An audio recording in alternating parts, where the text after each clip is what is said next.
नमस्कार. आज आपण जाणून घेणार आहोत चारंगधर बालाजी मेहकर या अद्भुत आणि प्राचीन तीर्थक्षेत्राबद्दल. भारतनुसार ज्याला सृष्टीच्या प्रारंभी भगवान ब्रह्मदेव यांनी यज्ञ आरंभ करताना आपल्या प्रणितपत्राने पैनगंगा नदीची निर्मिती केली. या नदीत स्नान करणे आणि तेथे श्राद्ध करणे अत्यंत पुण्यदायी मानले जाते. असेही मानले जाते की आपल्या वनवासादरम्यान प्रभू श्रीराम, माता सीता आणि लक्ष्मण पंचवटीला जाताना या प्रदेशातून गेले होते. मेहकर जवळच हरण टेकडी नावाचे ठिकाण आहे, जिथे श्रीरामांनी हरणाची शिकार केली असे म्हटले जाते. त्या जागी आजही एक जुने मंदिर उभे आहे. या प्रदेशात मेघंकर नावाचा दैत्य राहत होता. तो ऋषींच्या यज्ञांना अपवित्र करून त्यांना त्रास देत असे. ऋषींनी दीर्घकाळ भगवान विष्णूंना प्रार्थना केली आणि अखेरीस भगवान विष्णू प्रकट झाले. त्यांनी आपल्या प्रसिद्ध शारंग धनुष्याने त्या दैत्याचा वध केला. असेही मानले जाते की तो वध श्रीरामांनी स्वतः केला होता. दैत्याच्या प्रार्थनेनंतर परमेश्वराने त्या स्थळाला मेघंकर नाव देण्यास संमती दिली, जे पुढे मेहकर झाले. ऋषींच्या प्रार्थनेनुसार परमेश्वर त्या ठिकाणी चतुर्भुत स्वरूपात स्थिर झाले, चक्र, गदा, पद्म आणि शंख धारण करून. या स्वरूपाला लोक बालाजी म्हणून ओळखतात. पण प्रश्न असा, देवतेला शारंगधर का म्हणतात?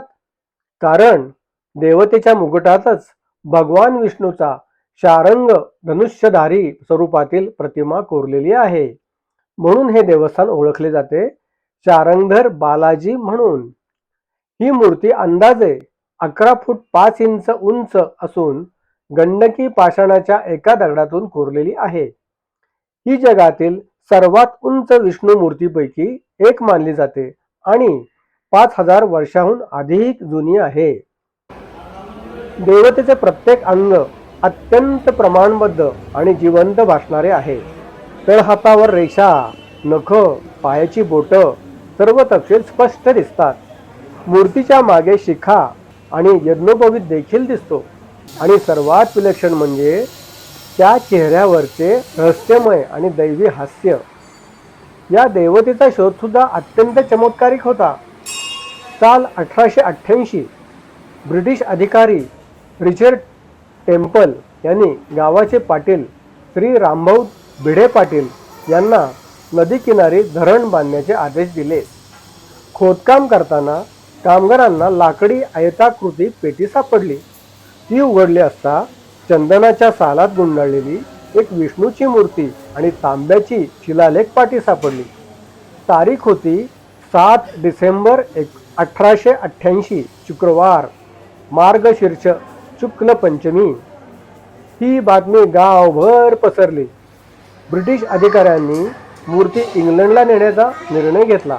मात्र त्यावेळी तहसीलदार अंबादास संते देशपांडे आणि पोलीस अधिकारी रंगनाथ जोशी यांनी गावकऱ्यांना माहिती दिली आणि लवकरात लवकर प्राणप्रतिष्ठा करण्याचा सल्ला दिला.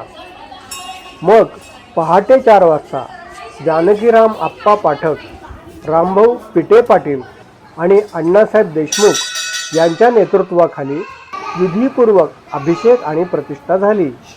नंतर इंग्रज अधिकाऱ्यांनी शिलालेख काढून घेतला आणि या घटनेत सहभागी झालेल्यांना अनेकांना तुरुंगवास भोगावा लागला. त्यानंतर तात्पुरते मंदिर उभारले गेले. जानकीराम आप्पा पाठक यांनी आपले संपूर्ण आयुष्य या सेवेसाठी समर्पित केले. त्यांनी भागवत कथा करून मिळालेला सारा संग्रह मंदिरासाठी अर्पण केला. त्यांच्या प्रयत्नामुळे आजचे भव्य मंदिर बांधले गेले. सन 1913 मध्ये मेहकरचे वारकरी संत श्री बाळाभाऊ पितळे महाराज यांच्या आश्रयाने मंदिराच्या शिखरावर सुवर्णकुंभ स्थापित करण्यात आला. चारंगधर बालाजीच्या या मूर्तीत भगवान विष्णूचे 10 अवतार कोरलेले आहेत. त्रिदेव ब्रह्मा, विष्णू आणि महेश यांच्याही सुंदर मूर्ती आहेत. पायाजवळ जया विजया, उजवीकडे श्रीलक्ष्मी आणि डावीकडे भूदेवी कोरलेली आहे. म्हणूनच देवतेला त्रिविक्रम बालाजी असेही म्हटले जाते. इतिहासकारांच्या मते मुस्लिम आक्रमणाच्या काळात ही मूर्ती जमिनीत गाडून सुरक्षित ठेवण्यात आली होती. जशी जगन्नाथपुरी, पंढरपूर आणि नाथद्वार येथे दैवी रूपे विविध प्रकारे प्रकट झाली. मेहकर येथील बालाजी हे आत्मरूप दर्शन देणारे आहेत. भक्तांच्या अंतःकरणातील भावना, आनंद, दुःख, राग किंवा शांती जशी असेल तीच भावना परमेश्वराच्या मुखावर उमटते. म्हणूनच शारंगर बालाजी मेहकर हे तीर्थक्षेत्र केवळ प्राचीन नाही, तर भक्त आणि परमेश्वर यांच्यातील आत्मसंबंधाचे प्रतीक आहे. चला, आपण सर्वांनी या पवित्र स्थळी भेट देऊन श्री शारंगर बालाजीचे दर्शन घेऊया आणि त्यांच्या अनंत कृपेचा अनुभव घेऊया.